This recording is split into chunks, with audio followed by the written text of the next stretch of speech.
分手你捱到傷心欲絕，連自尊都給割損，沒能力再戀，發誓要單身自存，餐廳回頭與他再相遇，還是激上任暗處。大概是你戀上虛構的未來，他應該愛你的好勝獨裁。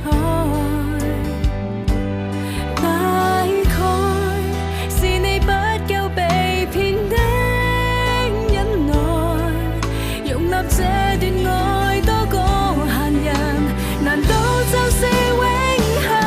失戀叫你傷得要死，哭得斷氣，將心跳到暫停，無人同情這悲慘過程，勞煩你自己撐起。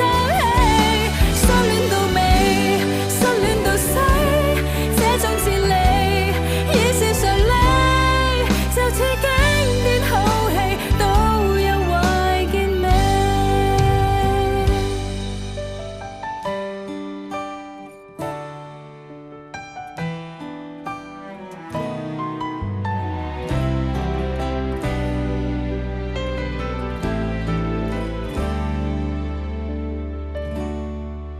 人在大時代愛戀，已落了走遠。